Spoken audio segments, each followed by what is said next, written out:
Rema hari ini, Mazmur 100 ayat 4. Masuklah melalui pintu gerbangnya dengan nyanyian syukur, ke dalam pelatarannya dengan puji-pujian. Bersyukurlah kepadanya dan pujilah namanya.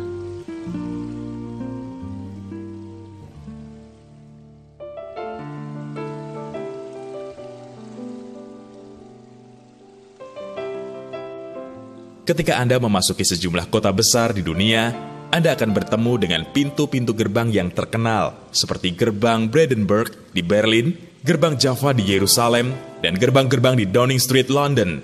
Baik dibangun dengan maksud untuk pertahanan atau seremonial, gerbang-gerbang tersebut menggambarkan adanya perbedaan antara berada di luar atau berada di dalam suatu area tertentu dari kota tersebut. Sebagian gerbang itu dalam keadaan terbuka, sebagian lagi tertutup bagi umum dan hanya dibuka untuk orang-orang tertentu.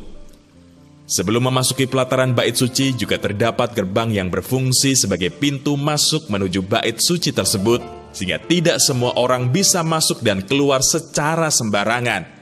Begitupun ketika orang-orang hendak masuk lebih dalam lagi ke ruang suci maupun ruang maha suci, hanya orang-orang tertentu yang bisa melewati pembatas antar ruang maupun tirai yang memisahkan area yang satu dengan lainnya.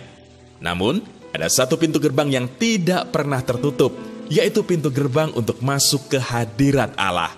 Jika pada masa lalu hadirat Allah dibatasi oleh bait suci, pada masa sekarang, kehadiran Allah tidak dibatasi lagi oleh ruang atau media apapun, karena kematian Kristus sudah membuka jalan bagi kita orang-orang percaya untuk datang langsung ke hadapannya. Seperti yang tertulis dalam Mazmur 100 ayat yang keempat, kita dapat masuk ke dalam hadirat Allah dengan puji-pujian.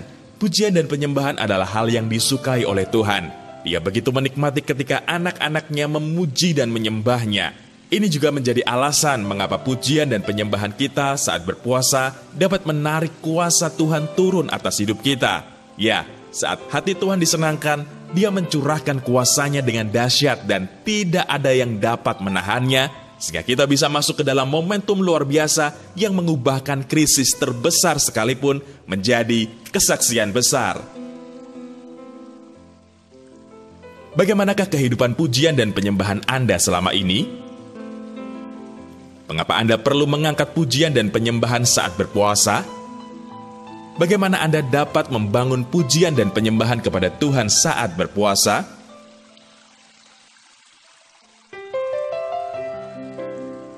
Tuhan Yesus, terima kasih untuk kebaikan dan kemurahan-Mu dalam hidup kami. Kami percaya bahwa Engkau senantiasa rindu untuk mencurahkan berkat dan anugerah-Mu bagi kami. Ajar kami untuk dapat terus membangun pujian dan penyembahan selama kami berpuasa, sehingga kuasa-Mu dinyatakan dalam hidup kami.